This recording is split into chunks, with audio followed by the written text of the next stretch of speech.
নমস্কাৰ ৰাইজ। দুদিন ধৰি আহিব পৰা নাছিলোঁ, ভিডিঅ' দিব পৰা নাছিলোঁ। অলপ ইলেক্ট্ৰিচিটিৰ প্ৰব্লেম আছিল, গাঁৱত আছোঁ সেইকাৰণে ইলেক্ট্ৰিচিটিৰ প্ৰব্লেম আছিল অলপমান। সিদিনা বহুত ধুমুহা বতাহ বৰষুণ হৈছিল, চব তাঁৰ চাৰ ছিঙি শেষ। অলপমান প্ৰব্লেম আছিল সেইকাৰণে আহিব পৰা নাছিলোঁ, চাৰ্জ নাছিল মোবাইলত। চ' আজি আমি টপিকটো ল'ম একদম মানে ৰিচেণ্ট টপিক এটা, বহুত সেইটো কাৰণে বহুত প্ৰব্লেম হ'ব ইণ্ডিয়াৰ, আৰু এতিয়া হৈও আছে। ইণ্ডিয়ানছৰো প্ৰব্লেম হৈ আছে। সেইটো হ'ল H1B ভিজা। এতিয়া প্ৰথমতে আমি জানিম H1B ভিজাটো কি বস্তু। H1B ভিজাটো হ'ল এখন, একদম চিম্পুল ভাষাত কৈ আছোঁ, এখন আমেৰিকাত এখন পাৰ্মিট, যিখন পাৰ্মিটত যিকোনো মানুহে, ইণ্ডিয়া বুলি নহওক, যিকোনো চাইনা হওক, ইণ্ডিয়া হওক, আউট অফ ইউনাইটেড ষ্টেটছৰ যিকোনো মানুহে তাতে মানে আপোনাৰ এমপ্লয়মেণ্ট ভিজা এখন কাম কৰিব পাৰে, তাতে কোম্পানীবিলাকত কাম কৰিব পাৰে নন ইমিগ্ৰেণ্ট বেচিছত। তাতে পাৰ্মানেণ্ট ৰেচিডেণ্টৰ কাৰণে নহয়, নন ইমিগ্ৰেণ্ট বেচিছত তাতে 3 ইয়াৰ্ছৰ কাৰণে এপ্লাই কৰিব পাৰে, আৰু 3 ইয়াৰ্ছ কমপ্লিট হোৱাৰ পিছত আৰু 3 ইয়াৰ্ছৰ কাৰণে এক্সটেণ্ড কৰিব পাৰে। আৰু সেই ভিজাখনৰ আণ্ডাৰত যোন কোম্পানীত কাম কৰি থাকে, সেই কোম্পানীটোত যদি ধৰক বন্ধ হৈ যায় বা যদি আপোনাৰ চাকৰি গুচি যায়, তেনেহ'লে আপুনি 60 ডেজৰ ভিতৰত চাকৰি ওলাই ল'ব লাগিব, নহ'লে আপুনি তাৰ পৰা গুচি আহিব লাগিব, সেই কাণ্ট্ৰিখনৰ পৰা আপুনি গুচি আহিব লাগিব। এতিয়া সেইটোৰ লগত প্ৰেজেণ্ট চিটুৱেশ্যনৰ লগত কি ৰিলেশ্যন আছে সেইটো মই কৈ আছোঁ। এতিয়া চাওক, আমেৰিকাৰ কিমান বেয়া অৱস্থা, ইকনমি খতম, জব ছেক্টৰ খতম, এভৰিথিং খতম। আমেৰিকানছৰ নিজৰে চাকৰি যাই আছে, ইণ্ডিয়ানছৰতো বাদেই দিয়ক, আমেৰিকানছৰ নিজৰে চাকৰি যাই আছে। লাষ্ট উইকটো 6 লাখ আমেৰিকানছৰ চাকৰি গুচি গৈছে। কোম্পানী চব বন্ধ, এচেঞ্চিয়েল গুডছৰ বাহিৰে চব বন্ধ কোম্পানী।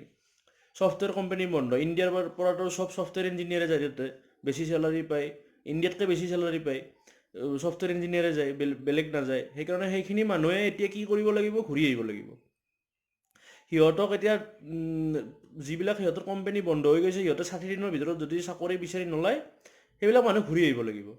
ফ্লাইট খুলি দিয়াৰ লগে লগে ইণ্ডিয়া একদম সেই মানুহেদি ভৰ্তি হৈ যাব। এতিয়া অকল USA নহয়, নন ইমিগ্ৰেণ্ট ভিজাত কাম কৰা বেলেগ বেলেগ দেশতো মানুহ আছে। চাউদি আৰবিয়াতো আছে, অষ্ট্ৰেলিয়াতো আছে, নিউজিলেণ্ডতো আছে, চব দেশতে আছে। চ' সেইবিলাক মানুহ চব ঘূৰি আহিব। তো আপোনালোকে এটা কথা ভাবি চাওক যে ইণ্ডিয়াত নন এমপ্লয়মেণ্টৰ এনেতো ইণ্ডিয়াৰ যিখিনি অৱস্থা হ'বতো হ'বই, আৰু ঘূৰি অহা মানুহখিনিও যদি এটা প্ৰেছাৰ পৰিব, কেনেকুৱা এটা প্ৰেছাৰ হ'ব। এতিয়া যদি গভমেণ্টে সেইখিনি কথা লুকাই থৈ দিয়ে, সেইটো বেলেগ কথা। যদি মানে আমাৰ ইমানখিনি মানুহে কাম পাইছে, ইমানখিনি মানুহে কাম কৰি নাই, সেইটো বেলেগ কথা। তাৰে ওপৰত এটা মেণ্টেল ষ্টেট বেয়া হ'ব কি, আমেৰিকাত থাকোঁতে যিবিলাক মানুহে চেলাৰী পাই আছিল, বহুত চেলাৰী পাইছিল, সেইবিলাক চেলাৰী এতিয়া ইয়াতে নাপায়। কাৰণ চাওক, ইণ্ডিয়ান এতিয়া ছফ্টৱেৰ মানে ছেক্টৰটো বা IT ছেক্টৰটোত যি হৈছে, মেক্সিমাম বাহিৰৰ কোম্পানীৰ পৰা কণ্ট্ৰেক্ট লৈ পেলাই কাম কৰি আছে, বাহিৰৰ ছফ্টৱেৰ কোম্পানীৰ পৰা কণ্ট্ৰেক্ট লৈ কাম কৰি আছে। ইয়াতে নিজে ইমান প্ৰজেক্ট নাই। চ' সেইকাৰণে বাহিৰৰ যিবিলাক কোম্পানী আছে সেইবিলাকতো বন্ধই হৈছে, কাৰণ বাহিৰত আউটব্ৰেকটো বেছি হৈছে, কৰোণা ভাইৰাছ বাহিৰত বন্ধ হৈছে বেছিকৈ। চ' আমাৰ ইয়াতে কেনেকৈ আপোনাৰ কণ্ট্ৰেক্ট পাব?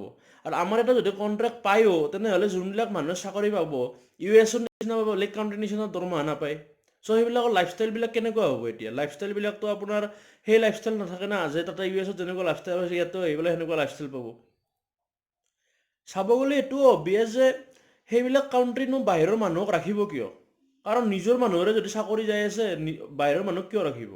চ' অবভিয়াছলি সিহঁতে ঘূৰিয়ে আহিব লাগিব। এতিয়া ঘূৰি অহাৰ পিছত আমাৰ ইণ্ডিয়ান গভমেণ্টে সেই বস্তুটোৰ লগত কেনেকৈ ডিল কৰে, সেইটোহে চাব লগা হ'ব। চ' আমি মানে অহা টাইমত আমি চাম ইণ্ডিয়ান গভমেণ্টে কেনেকৈ ডিল কৰে বা সেইটো কাৰণে কি কাম কৰে। কিন্তু ফৰ দ্য টাইম বিং এই বস্তুটো বহুত মানে বেয়াৰ পিনে যাই আছে, আৰু এমপ্লয়মেণ্ট ৰেট আৰু বাঢ়িব। চ' আজি সেইখিনিয়ে ক'ব লগা আছিল। মই দুদিনমান ধৰি চাই আছিলোঁ, টুইটাৰতো চাই আছিলোঁ, বহুত বেয়া অৱস্থা হৈ আছিল বাহিৰৰ কাণ্ট্ৰিবিলাকত। মানুহবিলাক ঘূৰি ঘূৰি আহি আছে, ফ্লাইট খোলাৰ লগতেতো ভৰ্তি হৈ যাব, একদম পূৰা ভৰ্তি হৈ যাব। ত' চাওঁ কি হয়। আজি এইখিনিয়ে কথা ক'ব লগা আছিল। মোৰ ইউটিউব চেনেলটো ছাবস্ক্ৰাইব কৰিব, আৰু মোৰ ফেচবুক পেজটো লাইক কৰিব, কমেণ্ট কৰিব, শ্বেয়াৰ কৰিব। আপোনালোকৰ কমেণ্ট শ্বেয়াৰ দেখা পালে ভাল লাগে মনটো, বেলেগ বেলেগ টপিকত কথা পাতিব মন যায়। ধন্যবাদ।